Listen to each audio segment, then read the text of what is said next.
acara selanjutnya sambutan Ketua Bawaslu Kabupaten Bogor, Bapak Irfan Firmansyah.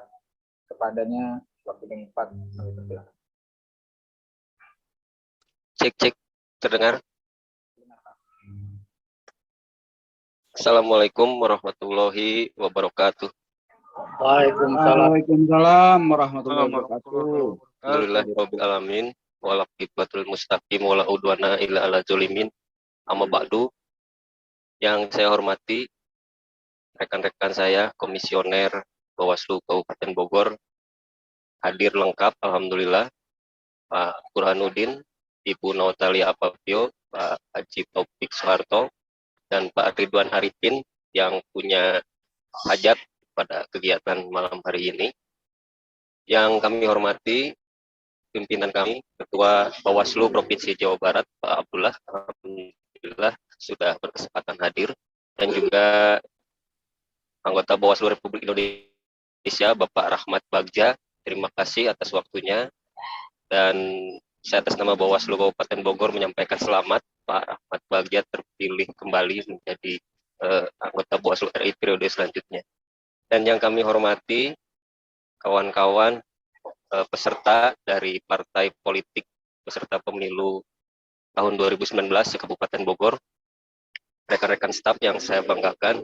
Terlebih dahulu mari kita sama-sama panjatkan rasa syukur kita kehadirat Allah Subhanahu wa Ta'ala, Tuhan yang Maha Kuasa, yang pada kesempatan ini senantiasa memberikan nikmat sehingga kita dapat bersama-sama berjumpa dalam sebuah acara yang sudah digagas oleh Bawaslu Kabupaten Bogor, khususnya divisi penyelesaian sengketa, yaitu kajian sengketa proses pemilu Bawaslu Kabupaten Bogor.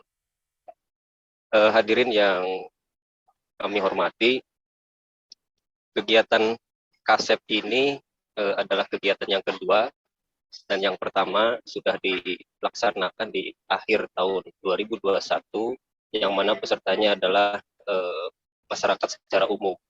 Dan di awal tahun ini, divisi penyelesaian sengketa kembali melanjutkan kajian sengketa proses pemilu atau yang kita sebut KASEP, yang pesertanya khusus adalah partai politik peserta pemilu tahun 2019.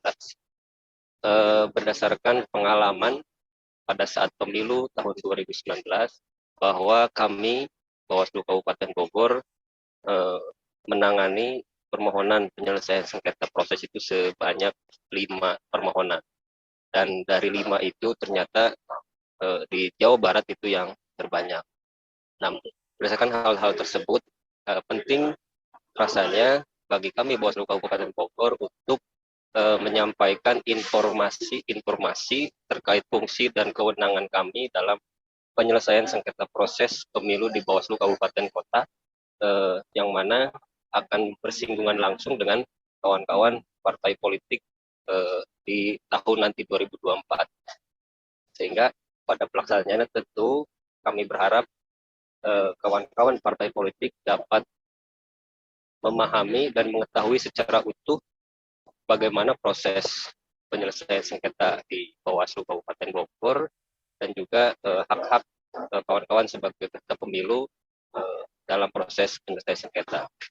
Dan penyelesaian sengketa ini tidak hanya antara peserta dengan penyelenggara dalam hal ini KPU, tapi juga bisa peserta dengan peserta. Nah, secara teknis nanti kawan-kawan peserta pemilu akan lebih banyak menerima informasi dari para narasumber yang sudah disiapkan dalam kegiatan ini, sehingga harapan kami kegiatan pasca kegiatan pembukaan ini akan dilaksanakan sebulan 2 kali, dan ada beberapa seri.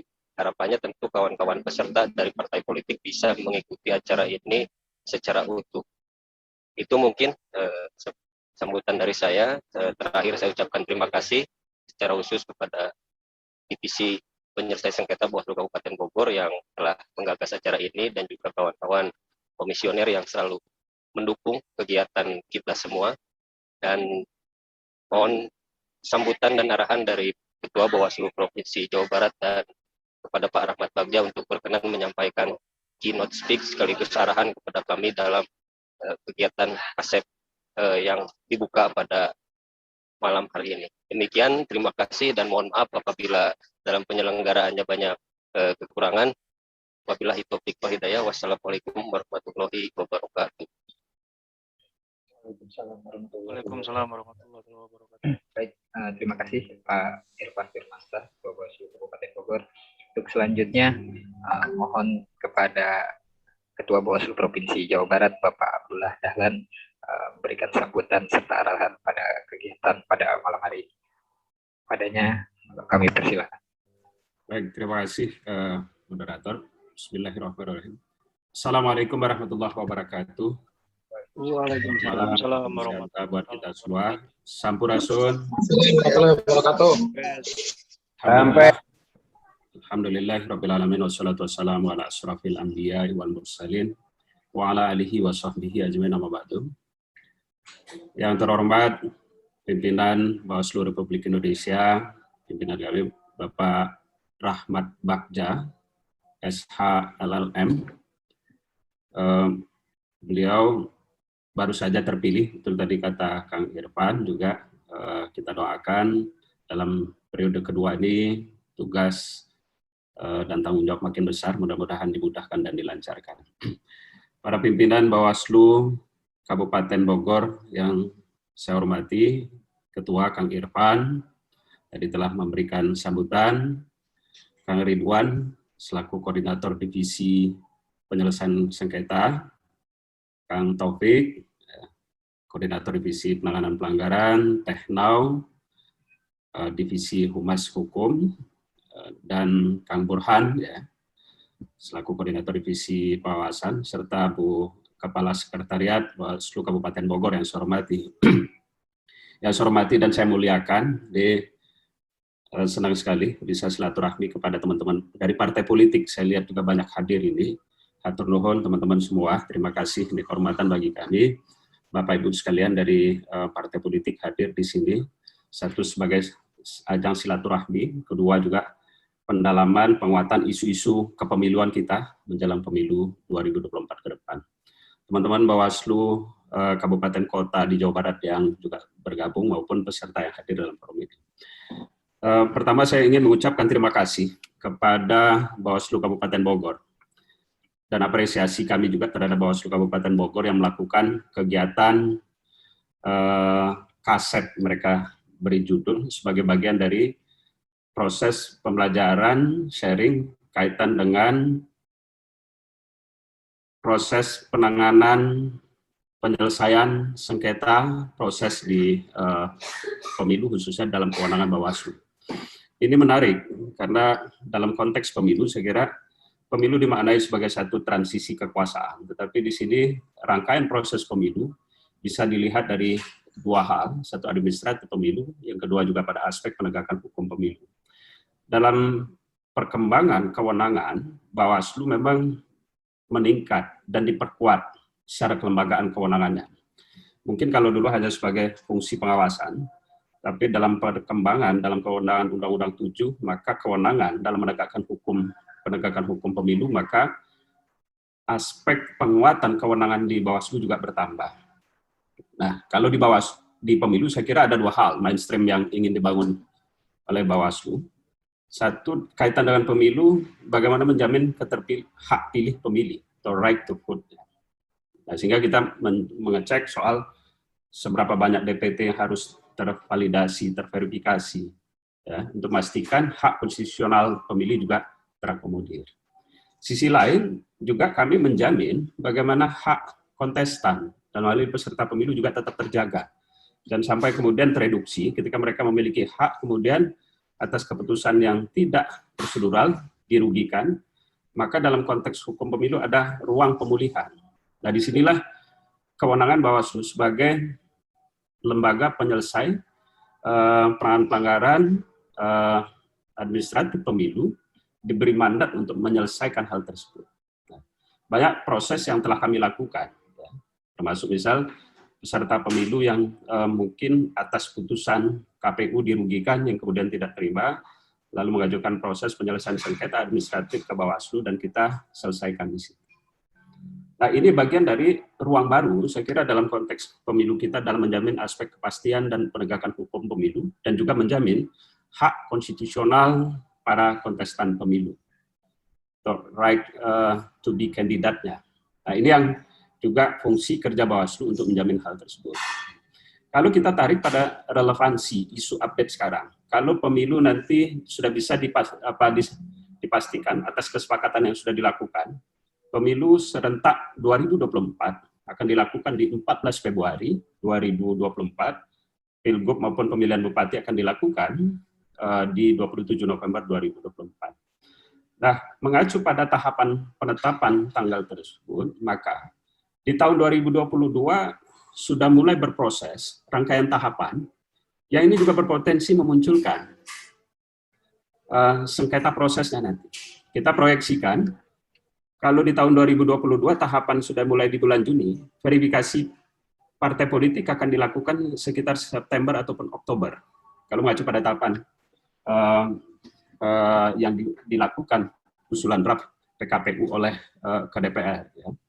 Oleh karena itu ada ruang-ruang yang kemudian hasil kerja verifikasi nanti di tahun 2022, khususnya dalam hal verifikasi administratif dan verifikasi faktual, itu akan dilakukan di tahun 2022, proyeksi sekitar bulan Oktober, di tingkat provinsi dan kabupaten kota. Oleh karena itu, mumpung teman-teman partai politik hadir, saya kira ini upaya pencegahan. Jadi yang kita lakukan sekaligus sosialisasi, mohon kepada partai politik untuk menyiapkan seluruh perangkat ya, administratif maupun kelengkapan yang akan mengikuti verifikasi administratif maupun yang faktual yang tidak belum lolos di parliamentary threshold, tentu akan melakukan menghadapi verifikasi administratif maupun faktual. Sementara yang telah memiliki kursi di parlemen atau lolos parliamentary threshold, ketentuannya hanya dilakukan verifikasi administratif.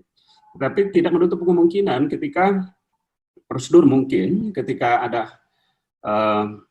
abai dalam proses kelengkapan, bisa saja ada catatan hasil yang diputuskan oleh KPU tentu. Nah, ini kita berharap itu tidak terjadi. Teman-teman partai bisa melengkapi seluruh instrumen administratif dalam kelengkapan sebagai peserta pemilu sehingga tidak menimbulkan polemik ke depan. Lalu juga titik rawan berikutnya yang berpotensi kemungkinan juga akan muncul proses penyelesaian sengketa administratif nanti di pencalonan daftar calon tetap. Tapi ini proyeksi di tahun 2023. Ini juga tentu ada kerawanan-kerawanan yang mungkin juga harus dipersiapkan oleh partai mengantisipasi misal kelengkapan syarat calon, representatif 30% keterwakilan perempuan, dan sampai tidak terpenuhan syarat administratif tersebut menjadikan gugur kepesertaan partai di wilayah dapil yang bersangkutan yang tidak memenuhi syarat. Nah, ini yang kita sosialisasikan dan kita harapkan juga pemenuhan-pemenuhan tersebut juga dilakukan. Nah, dalam kaitan itulah maka proses pembelajaran, proses penyelesaian sengketa administratif ini kita lakukan. Satu, mendudukkan juga hak-hak konstitusional peserta pemilu dalam hal ini partai politik ataupun calon DPD yang memiliki hak konstitusional ketika dirugikan, kemudian ruang untuk menyelesaikan juga ada di Bawaslu. Nah, teknisnya bagaimana nanti juga akan dilakukan.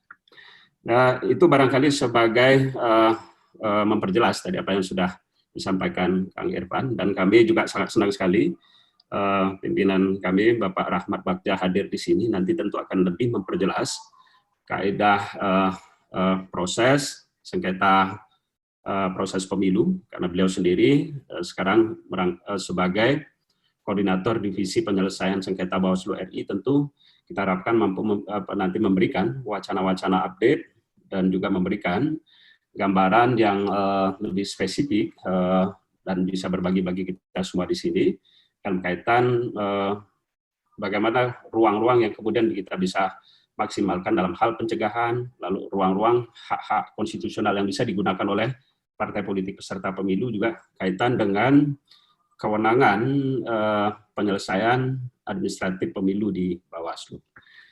Sekali lagi kami ucapkan terima kasih kepada Bawaslu Kabupaten Bogor. Kedua juga pimpinan Bawaslu Republik Indonesia yang hadir, Pak Rahmat Bagja, dan terutama teman-teman partai politik yang ini kolega dan mitra strategis utama bagi kami. Jadi saya lihat juga Bawaslu Kabupaten Bogor silaturahmi ke beberapa partai, kami di Jawa Barat juga semacam itu. Bagian dari konsolidasi kita, sosialisasi lebih awal kaitan dengan tahapan pemilu 2024 yang tentu tidak ringan, tetapi jika komunikasi kita di awal bisa kita lakukan lebih efektif, kita yakin pemilu 2024 akan melahirkan pemilu yang jujur, adil, dan demokratis. Itu saja, bersama rakyat awasi pemilu, bersama Bawaslu tegakkan keadilan pemilu. Kami mohon nanti Bapak Rahmat Bagja dapat memberikan arahan dalam sebagai forum ini. Terima kasih. Assalamualaikum warahmatullahi wabarakatuh. Wabarakatuh. Banyak Bapak RI ya, saya kabupaten Camparan RI. Bawaslu Provinsi Jawa Barat telah berkenan memberikan sambutan dan arahan pada kami di malam hari ini pada pembukaan kegiatan KASEP kedua Bawaslu Kabupaten Bogor. Menginjak acara selanjutnya untuk keynote speaker berkaitan dengan tema pembukaan KASEP pada malam hari ini, terhormat Bapak Rahmat Bagja kiranya berkenan untuk memberikan keynote speak sekaligus membuka acara kegiatan kajian sengketa proses pemilu KASEP Bawaslu Kabupaten Bogor. Ini parah banget. Bawaslu Kabupaten Bogor untuk sekaligus membuka secara resmi kegiatan KASEP ini. Pada pimpinan kami Bapak Rahmat Bagja, anggota Bawaslu Republik Indonesia, kepadanya kami persilahkan.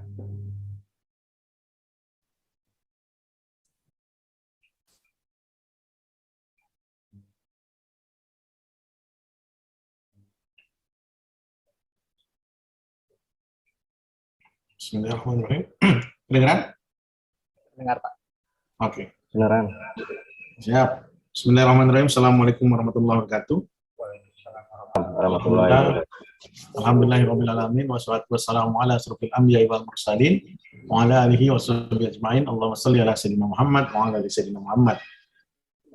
Pada yang terhormat Ketua Bawaslu Provinsi Jawa Barat, Pak Abdullah Dahlan, dan juga Ketua Bawaslu Kabupaten Bogor, ada Pak Ivan, dan teman-teman komisioner, khususnya Kodim Penyelesaian Sengketa, Pak Ridwan, dan para yang terhormat, para LO sepertinya, atau Dewan Pengurus Partai di Kabupaten Bogor. Terima kasih atas kehadirannya di acara kali ini. Ini acara yang dibuat oleh teman-teman Kabupaten Bogor yang ini semoga sesuai dengan namanya, KASEP juga. Jadi hasilnya juga harus KASEP. Walaupun itu sangat patriarkal, jadi hanya pada laki-laki, KASEP ini tidak pada perempuan.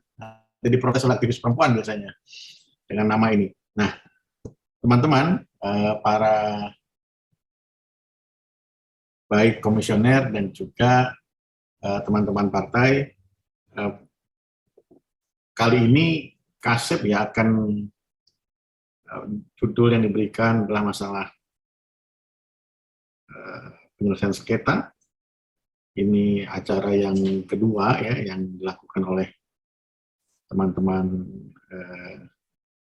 Bawaslu Kabupaten Bogor untuk membuat tema penyelesaian sengketa sebagai bentuk electoral justice ini. Ini bahasanya Pak Ridwan ini bahasanya bahasa Inggris, jadi tidak membumi, ini tidak mengindonesia. Electoral justice, keadilan pemilu lah, sesuai dengan ininya Bawaslu, menegakkan keadilan pemilu. Nah, teman-teman pengurus partai yang khususnya di sini, dalam penegakan hukum, baik di hukum pemilu dan juga hukum dan di Bawaslu, maka akan ada beberapa hal yang berkaitan dengan penegakan hukum. Pertama adalah penegakan hukum pidana, penegakan hukum administrasi, penegakan hukum hukum yang lain, ya, penegakan hukum lain yang diatur oleh bukan hanya administrasi ataupun juga pidana, misalnya netralis ASN, kemudian TNI dan Polri, dan juga penegakan kode etik. Ada 4 hal yang kemudian diatur dalam Undang-Undang Pemilu nomor 7 tahun 2017. 2017. Dan kemudian akan ada perbedaan-perbedaan dalam penegakan hukumnya. Misalnya, dalam penegakan hukum pidana pemilu, maka Bawaslu akan berkaitan dengan sistem hukum pidana di Indonesia. Walaupun kemudian hukum pidana pemilu itu adalah merupakan bentuk dari lex spesialis dari KUHP, maka treatment yang dilakukan oleh pidana pemilu pun akan berbeda. Ketentuan pidana yang biasanya masuk dalam ketentuan pidana di akhir Undang 7 tahun 2017, biasanya diletakkan di akhir ketentuan pidana, ini akan ditegakkan oleh Bawaslu, tidak hanya ansih Bawaslu, tapi akan berkorelasi dengan penegak hukum yang lainnya. Yang kemudian di Undang-Undang 7 tahun 2017 diperkenalkan kembali namanya Sentra Gakumdu, yang di undang-undang sebelumnya juga ada, Undang-Undang 8, kemudian juga dimulai dari pemilu tahun 2004 yang memperkenalkan namanya Sentra Gakumdu. Nah, Sentra Gakumdu ini akan terbagi atas 3 lembaga yang akan menyelidiki dan menyidik perkara dan juga menuntut perkara pidana pemilu. Pertama Bawaslu sebagai penyelidik, kemudian juga kepolisian sebagai penyidik, dan jaksa sebagai penuntut. Nah, Sentra Gakumdu ini proses akhirnya akan pada pengadilan tingkat pertama atau pengadilan negeri yang berkaitan dengan pidana pemilu, dan waktunya pun akan sangat terbatas. Diharapkan pidana pemilu ini selesai pada waktu 45 hari sudah selesai di tingkat pertama. Nah, teman-teman, bagaimana pelanggaran administrasi? Pelanggaran administrasi akan terbagi atas 2 hal. Sebenarnya penyelesaian sengketa ini masuk dalam ranah administratif, tapi bentuknya ya bukan pelanggaran. Baik apakah kemudian bentuknya adalah dispute atau sengketa, bukan pelanggaran. Kalau pelanggaran maka jelas melanggar undang-undang atau kemudian bertentangan dengan ketentuan undang-undang. Akan tetapi kalau dalam penyelesaian sengketa maka akan bertentangan dengan asas-asas umum pemerintahan yang baik, ya, dalam pembuatan surat keputusan ataupun bentuk kebijaksanaan yang dilakukan oleh Komisi Pemilihan Umum. Oleh sebab itu, maka nanti penyelesaian sengketa ini ya, akan berkaitan dengan SK yang dikeluarkan oleh penyelenggara pemilu, khususnya Komisi Pemilihan Umum. Nah, beranjak dari itu, nanti ada satu lagi, pelanggaran kode etik. Jadi pelanggaran administrasi, karena ketentuan administrasi akan terdiri dari pelanggaran administrasi dan juga sengketa administrasi. Kalau sengketa administrasi, maka diperkenalkan namanya penyelesaian sengketa oleh Badan Pengawas Pemilu. Apakah akan terkait dengan lembaga lain? Iya, akan terkait dengan lembaga lain. Menurut Undang-Undang 7 tahun 2017, maka akan berkaitan dengan Pengadilan Tata Usaha Negara, bukan Pengadilan Tinggi Tata Usaha Negara. Hal ini berbeda dengan yang diatur dalam Undang-Undang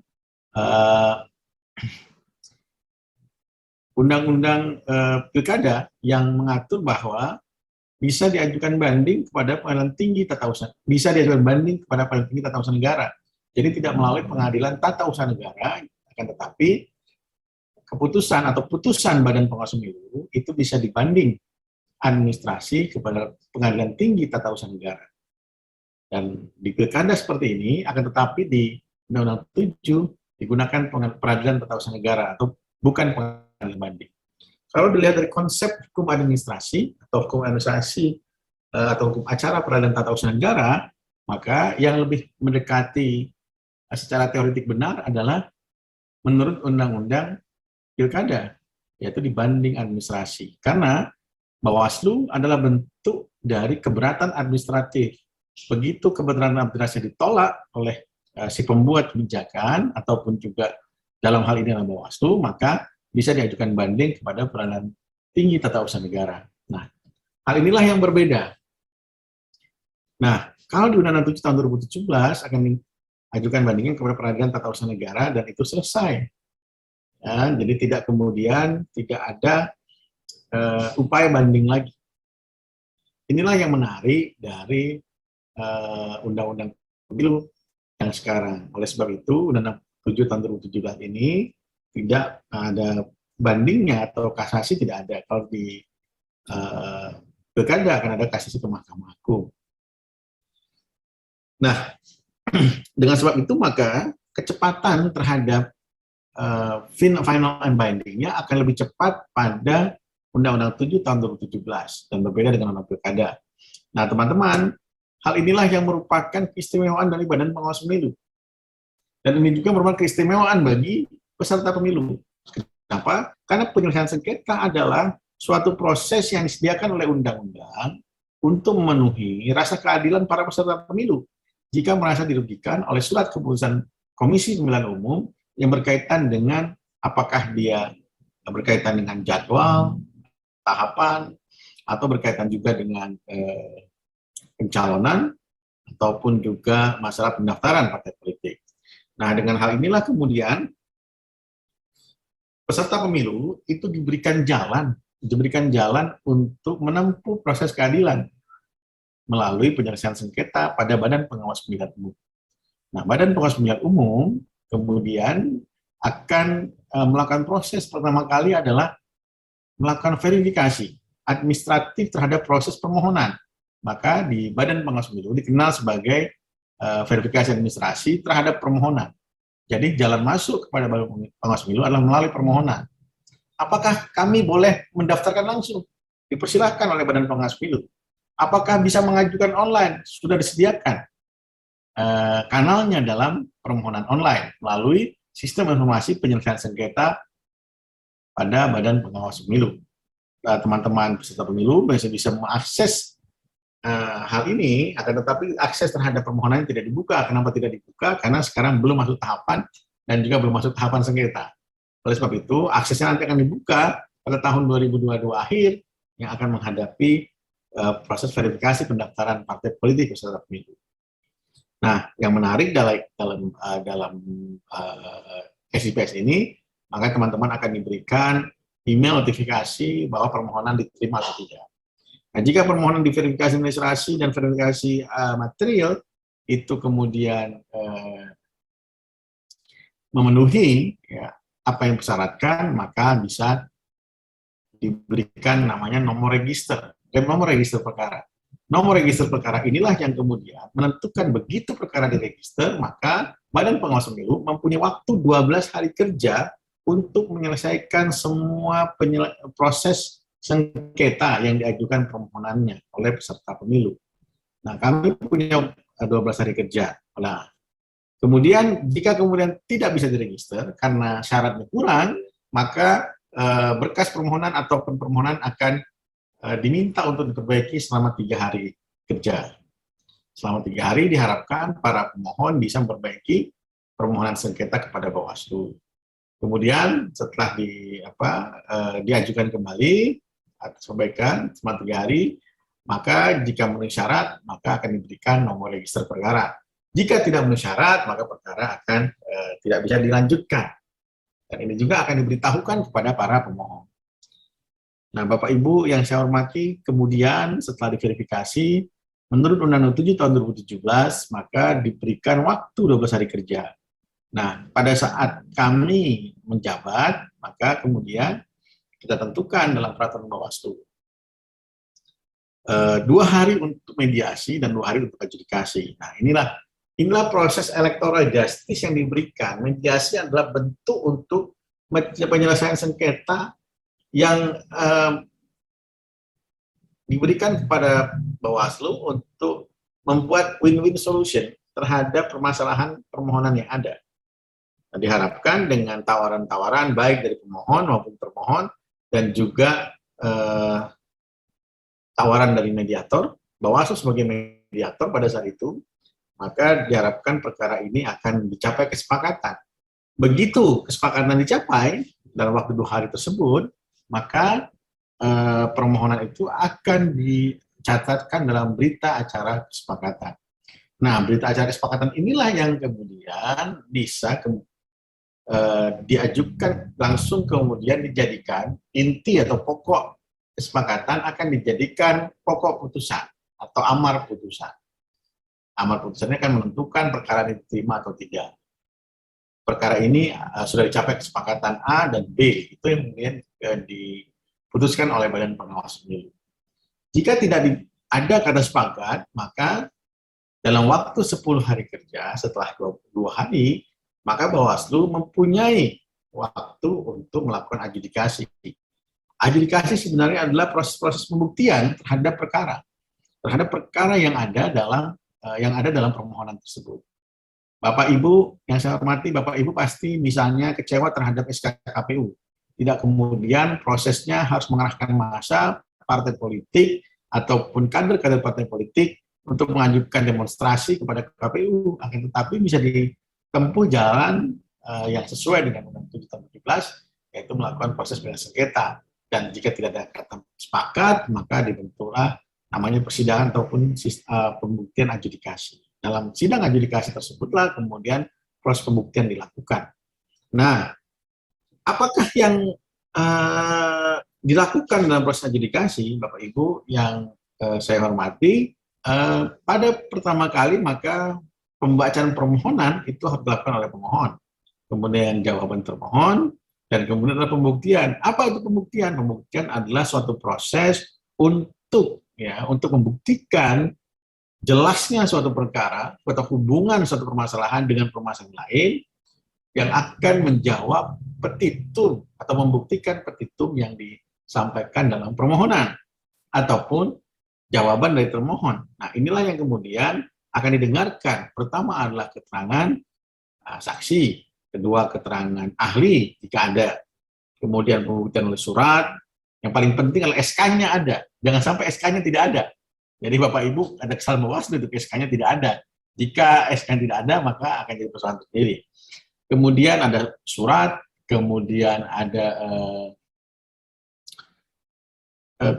petunjuk, dan juga nanti ada alat bukti elektronik ya, yang diakui dalam Undang-Undang ITE dan kemudian dimasukkan dalam sistem hukum di Indonesia, sistem hukum pembuktian di Indonesia. Nah, kelima atau keenam alat bukti tersebut harus bisa disampaikan ke dalam ke depan majelis pemeriksa adjudikasi yang dilaksanakan oleh Badan Pengawas Pemilu. Nah, Badan Pengawas Pemilu wajib untuk melakukan pembuktian secara material. Apa itu pembuktian secara material? Pembuktian untuk mencari kebenaran yang sesungguhnya dari proses SK itu dilahirkan. Jika SK itu dilahirkan, ada kecacatan prosedur, ataupun ada ketimpangan yang kemudian dirasakan oleh para pemohon, itu kemudian menjadi keberatan pemohon dan menjadi pembedaan pemohon dengan para partai politik lainnya atau para peserta pemilu lainnya, maka mau tidak mau harus dibuktikan apakah memang ada hal tersebut. Jika terbukti dalam pembuktian, maka kemudian majelis bisa membuat putusan dengan baik. Nah, setelah itu ada namanya kesimpulan. Apakah kesimpulan itu dibacakan atau disidangkan? Tidak. Kesimpulan itu tidak dibacakan ataupun dibuka sidang adjudikasinya, hanya disampaikan kepada majelis pemeriksa atau majelis adjudikasi. Nah, majelis inilah yang kemudian bersidang atau Bawaslu bersidang atau melakukan rapat permusyawaratan untuk membuktikan, untuk memutuskan putusan yang seadil-adilnya bagi para pemohon dan termohon. Bapak Ibu, putusan itu harus dicapai dalam 12 hari kerja. 12 hari kerja, maka mau tidak mau harus dan wajib Bawaslu untuk membacakan putusan di depan umum atau depan publik. Atau misalnya kalau dalam persidangan online, maka bisa diajukan secara online atau dibuat video conference-nya. Nah, pembacaan tersebut, setelah dibacakan, putusan tersebut harus bisa dibagikan kepada pemohon dan termohon. Diharapkan pada hari itu juga, pemohon dan termohon sudah mendapatkan salinan putusan. Nah, jika para pemohon tidak kemudian sepakat atau melawan ataupun tidak puas dengan putusan Bawaslu, maka para pemohon bisa mengajukannya kepada Peradilan Tata Usaha Negara dalam 3 perkara. Perkara pertama adalah penetapan calon peserta pemilu, ya, parpol peserta pemilu. Kedua adalah penetapan daftar calon tetap calon anggota legislatif. Ketiga adalah penetapan atau SK penetapan tentang calon presiden dan wakil presiden. Nah, 3 perkara inilah yang bisa diajukan kepada Peradilan Tata Usaha Negara. Yang lain tidak. Yang lain Bawaslu memutus, maka bersifat final bersifat final dan mengikat atau final and binding. Tidak bisa diajukan proses banding lagi kepada peradilan tata usaha negara. Inilah yang membuat Bawaslu ya sesuai dengan judul dalam kaset ini, Bawaslu telah menyelenggarakan sebuah electoral justice, proses electoral justice yang baik. Jika kemudian para pemohon dan termohon sudah mendapatkan putusan dalam waktu 12 hari kerja setelah perkara itu diregister. Kemudian juga putusan ini bisa diajukan banding jika dalam 3 pokok perkara. Yang lain tidak. Apakah yang lain misalnya? Apa yang lain pertanyaannya? Yang lain misalnya SK tentang penetapan wilayah kampanye. Itu bisa diajukan keberatan ataupun permohonan kepada Bawaslu untuk menyelesaikan sengketanya dengan KPU dan Komisi Pemilihan Umum. Para peserta pemilu mengajukan keberatan melalui permohonan kepada Badan Pengawas Pemilu.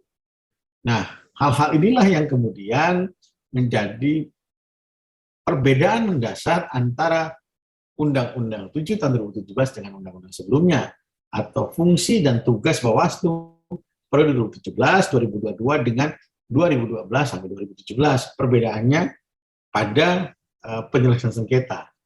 Jadi bisa dianggap penyelesaian sengketa ini salah satu yang baru, kewenangan yang baru bagi Badan Pengawas Pemilu, dan juga adjudikasi ini menjadi proses hukum yang baru dalam acara di Badan Pengawas Pemilu. Jadi dulu tidak ada acaranya, hukum acara sekarang sudah ada. Nah, teman-teman, kami menyediakan ada namanya permohonan online dalam sps.bawaslu.id.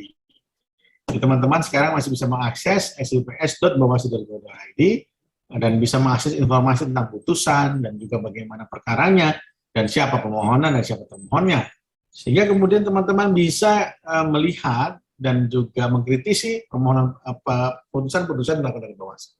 Bawaslu dalam proses ini dalam masa pandemi juga menurut peraturan Bawaslu nomor 8 itu proses-proses penanganan pelanggaran, pemberitaan berita acara terhadap yang diduga melakukan dugaan pelanggaran pemilu itu bisa dilakukan secara daring, bisa dilakukan video conference antara pemeriksa dengan yang terperiksa. Dan kemudian juga Badan Pengawas Pemilu untuk penyelesaian sengketa telah menyusun misal mediasi online dan juga adjudikasi online. Oleh sebab itu bisa kemudian teman-teman hadir di misalnya di Ciampea misalnya, pakai video conference dengan teman-teman di kantor Bawaslu Kabupaten Bogor. Dengan itu tidak perlu hadir datang kepada kantor Bawaslu. Jadi cukup saja dengan media seperti ini, Zoom dan lain, ataupun video conference. Dengan hal tersebut maka Bawaslu telah menjalankan salah satu satu asas proses peradilan, yaitu keterbukaan dan juga transparansi. Dan juga dengan 12 hari kerja, maka prosesnya dapat dianggap cepat, efektif, dan efisien.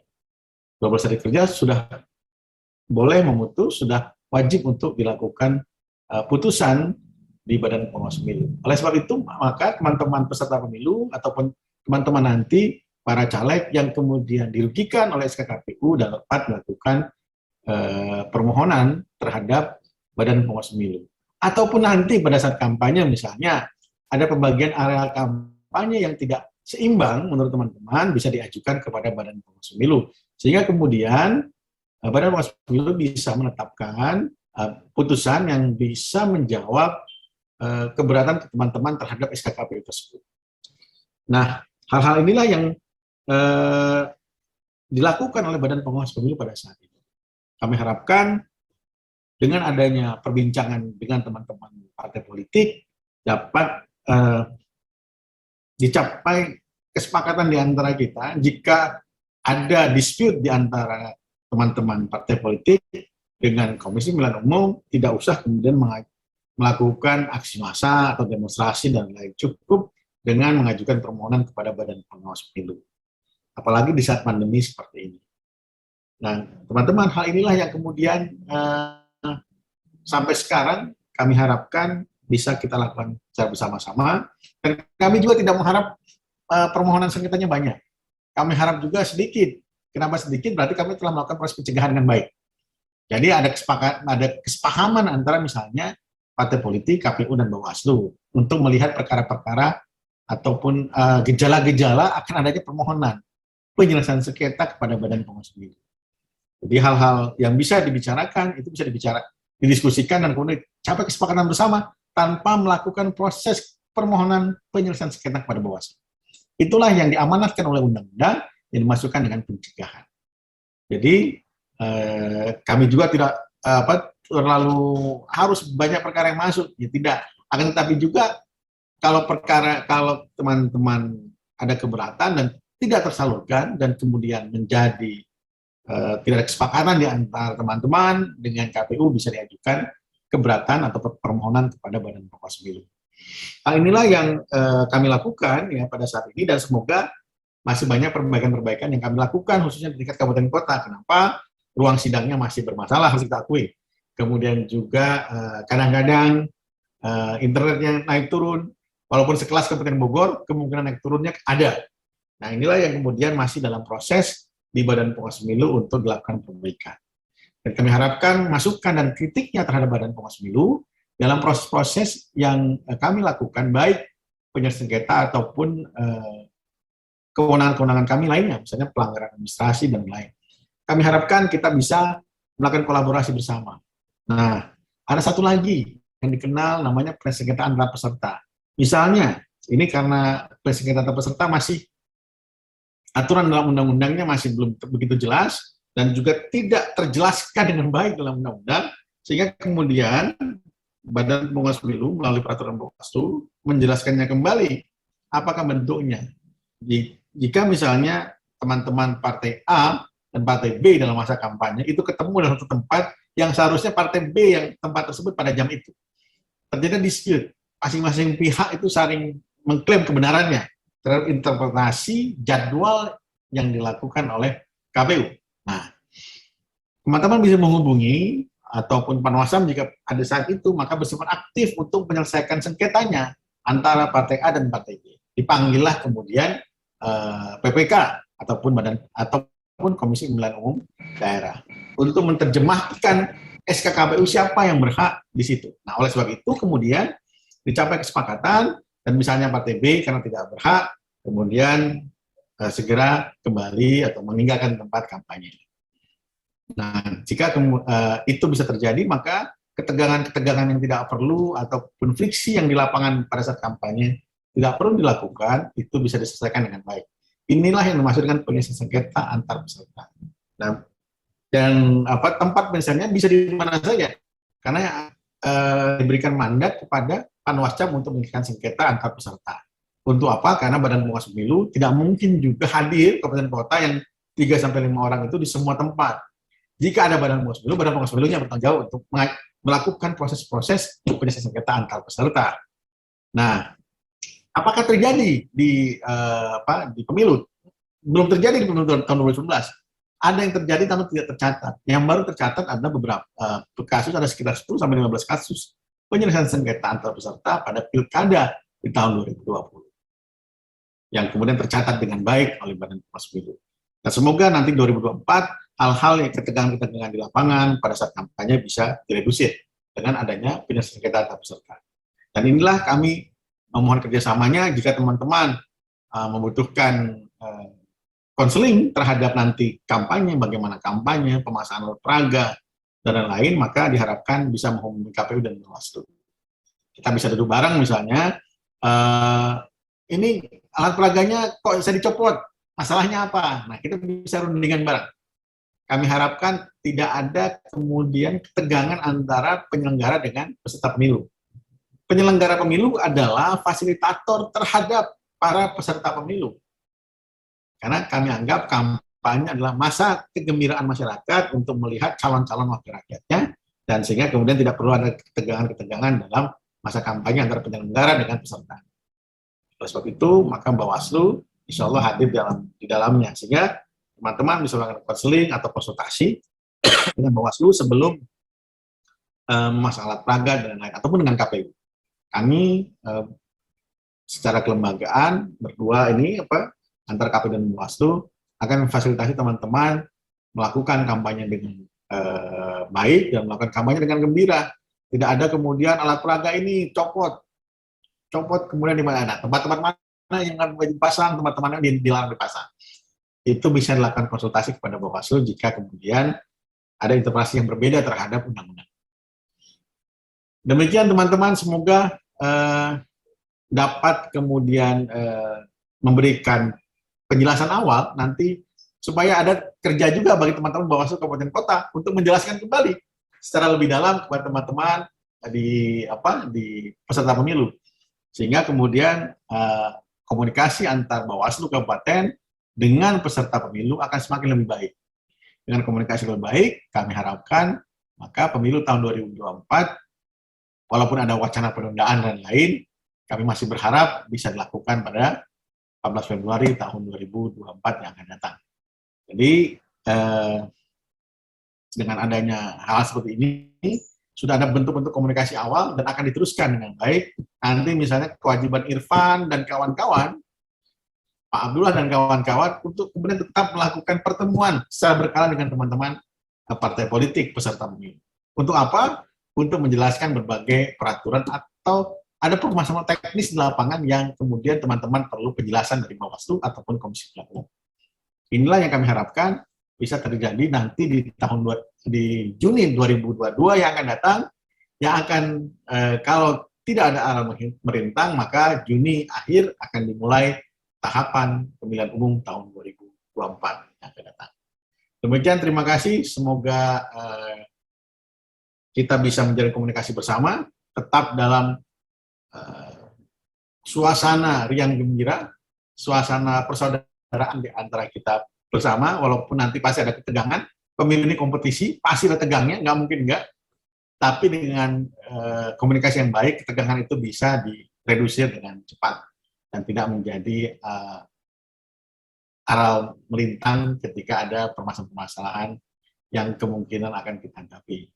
Demikian, saya mohon maaf jika ada kata-kata yang salah dan menyinggung Bapak Ibu semua. Terima kasih. Billahi sabil haq, fastabiqul khairat. Wallahu muwaffiq ila aqwamit thoriq. Wabillahi taufiq wal hidayah. Wassalamualaikum warahmatullahi wabarakatuh. Selamat malam, salam sejahtera. Wabarakatuh.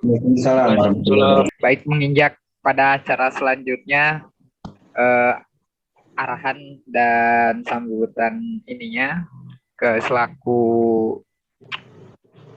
koordinator divisi penyelesaian sengketa dan selaku yang punya hajat dan konsep kegiatan KASEP ini, terkhusus untuk partai politik untuk angkatan kedua ini, kepada Bapak Ridwan Arifin selaku koordinator divisi penyelesaian sengketa Bawaslu Kabupaten Bogor. Kepadanya kami persilakan. Halo, cek. Pak. Cek. Ya, Terdengar? terdengar Pak. Ya, terima kasih Pak Moderator. Yang saya hormati Pak Rahmat Bagja, anggota Bawaslu RI. Yang saya hormati Ketua Jawa Barat Pak Abdullah Dahlan. Yang saya hormati Ketua Bawaslu Kabupaten Bogor serta pimpinan Bawaslu Kabupaten Bogor serta Bukasek. Yang saya banggakan teman-teman peserta KASEP pada hari ini, alhamdulillah kita bisa bersilaturahmi dengan para teman-teman peserta, khususnya peserta dari partai politik Kabupaten Bogor. Di sini bukan arahan, tetapi saya akan menyampaikan terkait dengan teknis pelaksanaan supaya Bapak Ibu pun juga peserta ini pun juga ada gambaran. Adapun nanti teknis itu akan di share juga di grup terkait dengan peserta KASEP seri kedua ini. Pertama, pelaksanaan itu saya akan sebutkan satu persatu atau poin-poin supaya teman-teman pun juga bisa mengetahui atau memahami lah minimal. Pertama yaitu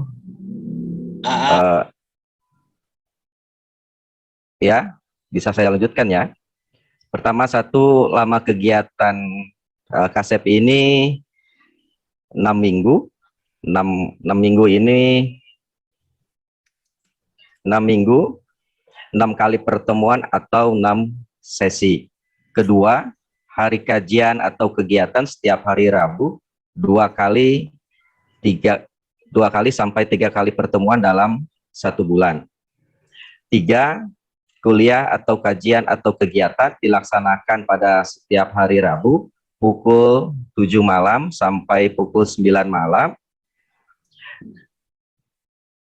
Adapun waktu pelaksanaan akan disesuaikan ketika pelaksanaan ibadah bulan Ramadan. Karena kita insya Allah akan melalui bulan Ramadan, posisinya itu kita akan bicarakan kembali apakah waktu jam 7 ini sampai jam 9 malam itu kita akan geser atau seperti apa. 4, topik perkuliahan atau kajian atau kegiatan dan narasumber sesuai silabus yang telah disusun oleh tim KASEP Bawaslu Kabupaten Bogor dan akan di-share ke peserta pada H-1 setiap minggu pelaksanaan kegiatan. 5, metode pelaksanaan pembelajaran menggunakan platform Zoom atau tatap muka virtual. Itu masuk ke poin berikutnya, itu terkait dengan kelulusan. 1, setiap peserta dapat dinyatakan lulus apabila mengikuti minimum 5 sesi atau 5 pertemuan dan mendapatkan sertifikat kelulusan. Kedua, peserta yang belum mencapai minimal kelulusan dapat melanjutkan pada kuliah angkatan selanjutnya sehingga mencapai jumlah minimal kehadiran.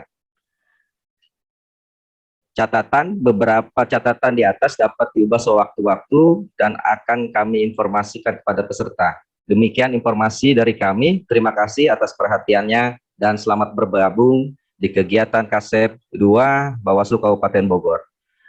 Begitu? Mungkin ada yang bertanyakan?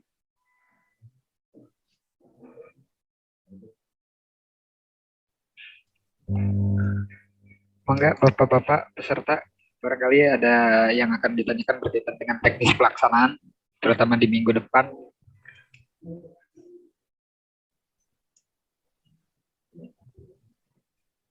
Oh, tidak bisa. Ada ujiannya Iya kagak? Pak, udah paham Pak. Paham.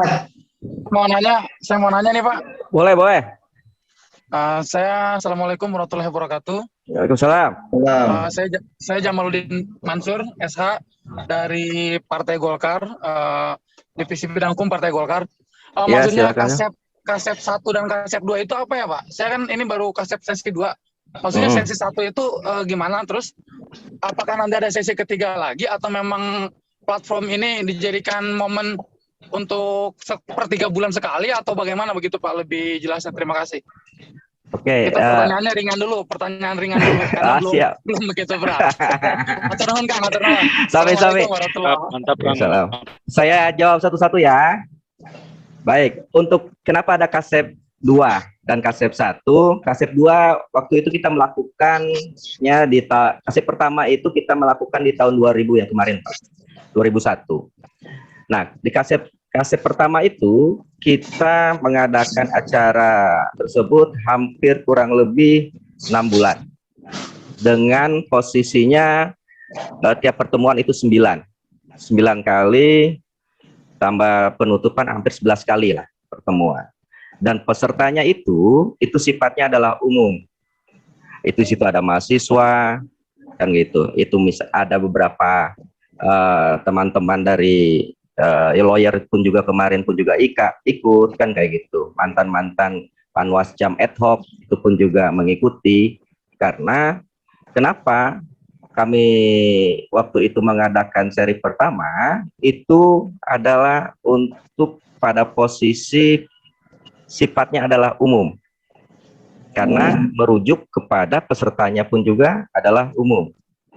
Itu. Nah, adapun KASEP yang kedua, kami sebut kedua, ini bukan suatu rangkaian juga acara, tapi memang keinginan kami tiap tahun itu ada seri 1, 2, dan insya Allah ketiga pun juga, insya Allah nanti pun juga ada.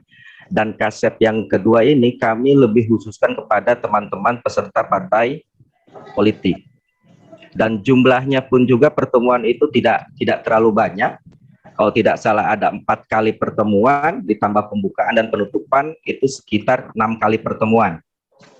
Kenapa kami menargetkan di tahun sekarang dan juga relatif sedikit dibandingkan yang sesi pertama? Pertama tadi sudah disampaikan oleh pimpinan, ini bulan Juli sampai Agustus itu sudah mulai tahapan pemilu tahun 2024.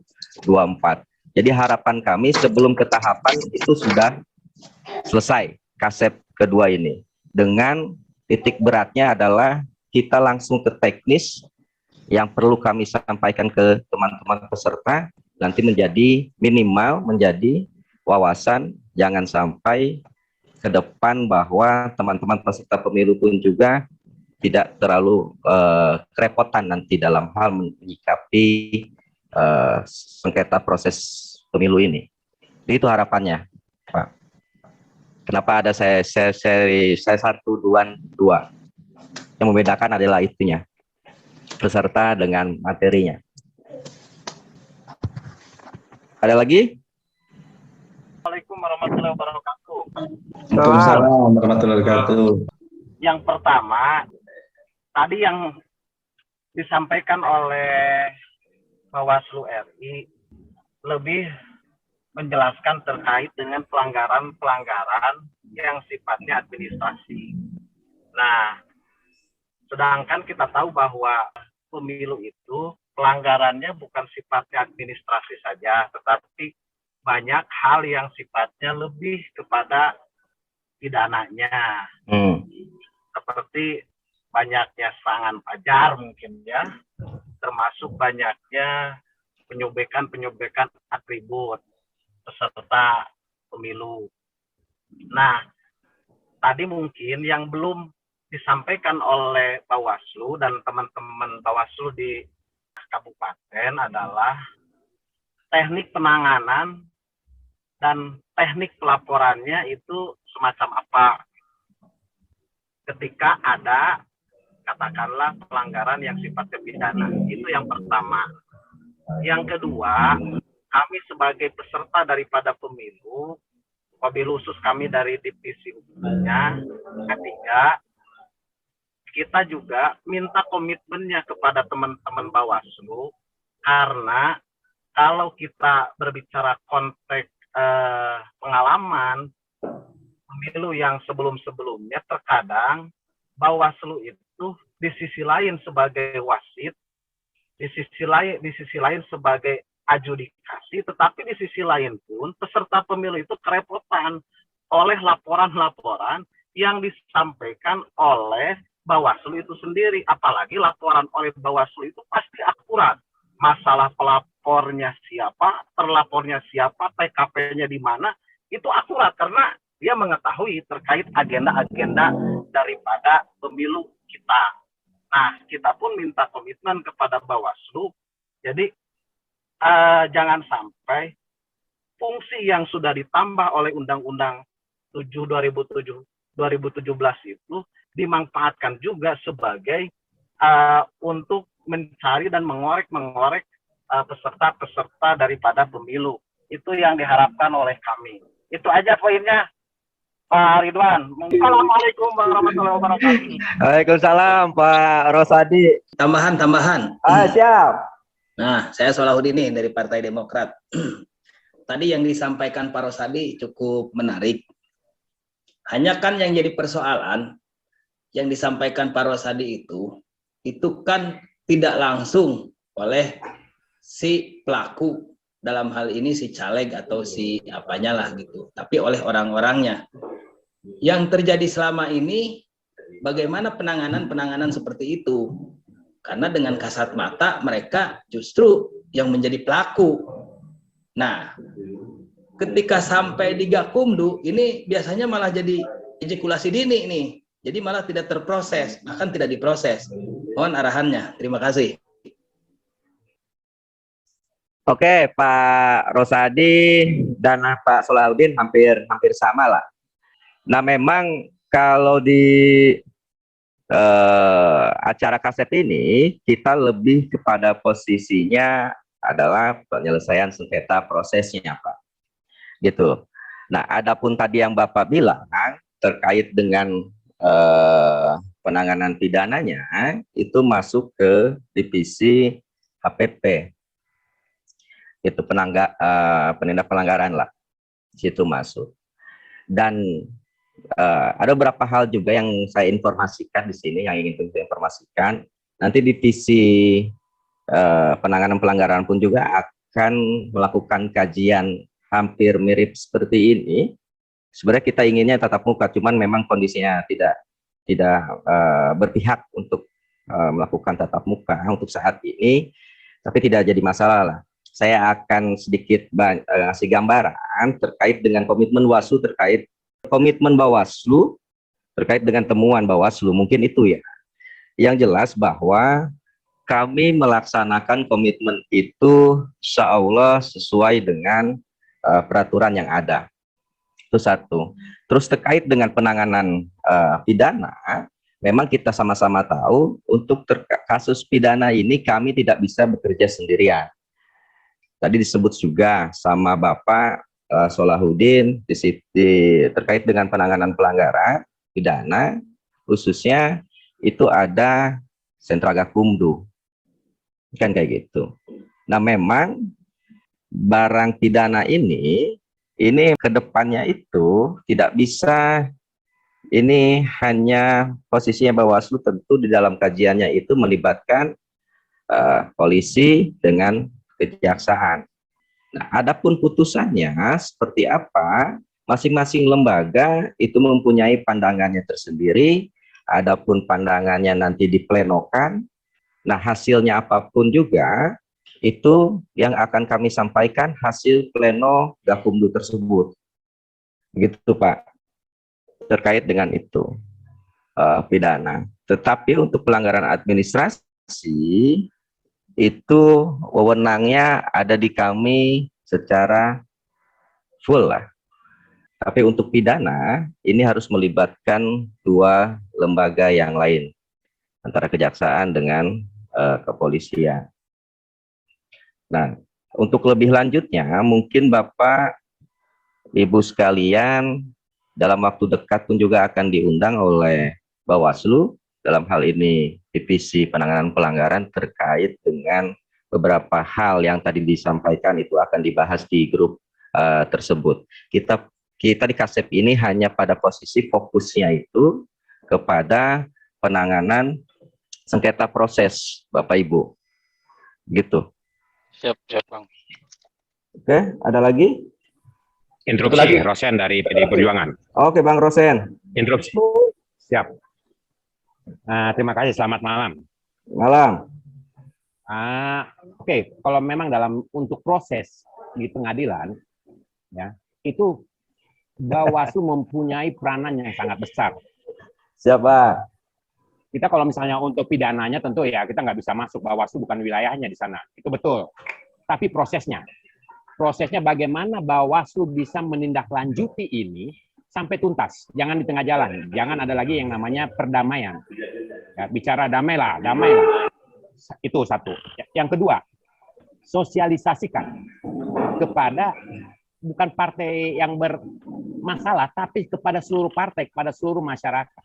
Sehingga masyarakat tahu apabila melakukan pelanggaran A, B, C, itu akan mendapatkan proses yang sangat besar. Jadi pengumuman.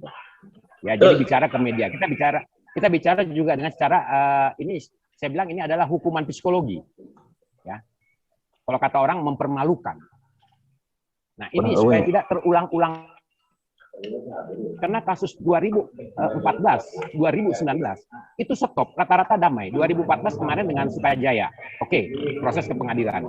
Tapi 2019 ini, nah di sini hanya pelanggaran, tidak ada proses selanjutnya dalam artian yang lebih menuju ke pengadilan. Ya, ejakulasi dini, Bang. 2014 sampai pengadilan negeri waktu itu ya, kalau saya mengikuti.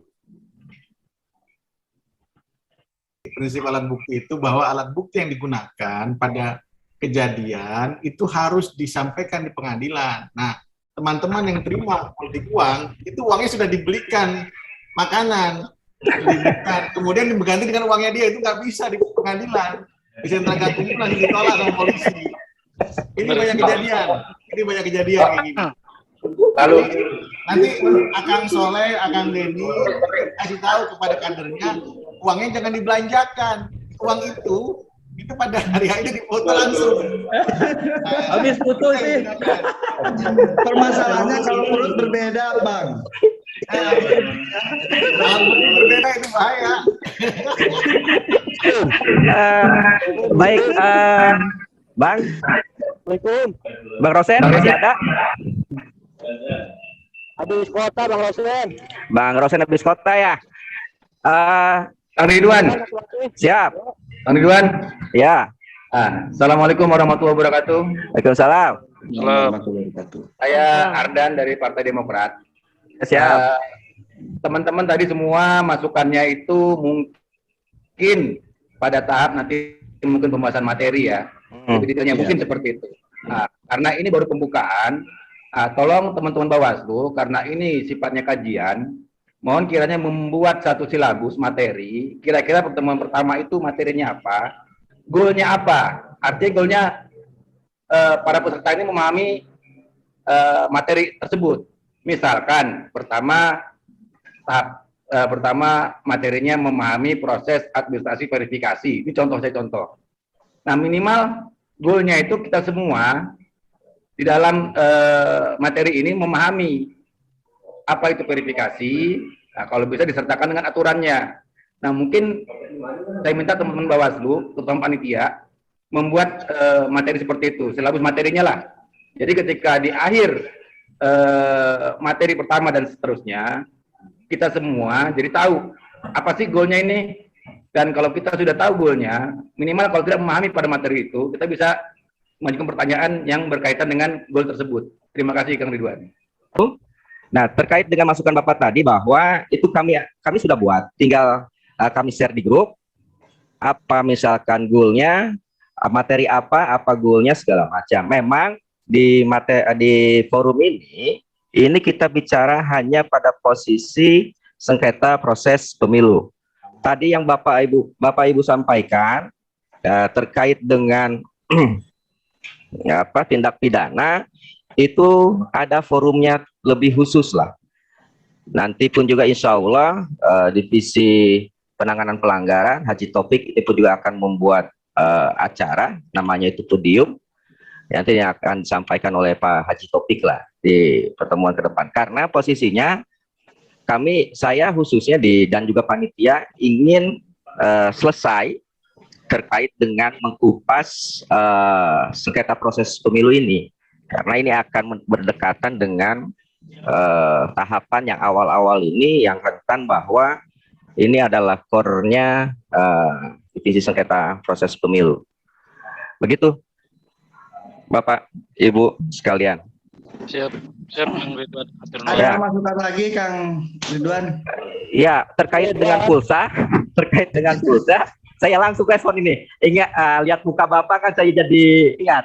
Pulsa, mohon maaf, gitu. Kami tidak bisa menyediakan, tetapi tinggal Bapak Ibu meminta saja ke ketua partai, kan kayak gitu. Kami pun juga sudah silaturahmi dengan para ketua dan pimpinan partai. Kayak gitu ya, insya Allah lah ke kantor Pak, ke kantor pulsa Pak. Kantor pulsa siapa? Makanya gini Kang Ridwan, yang pertama kalau bisa dihadirkan juga dari Gakumdunya gitu kan, agar mereka juga kan juga bagian dari peserta juga, bagian dari pengawas yang masuk ke dalam Bawaslu, seperti itu.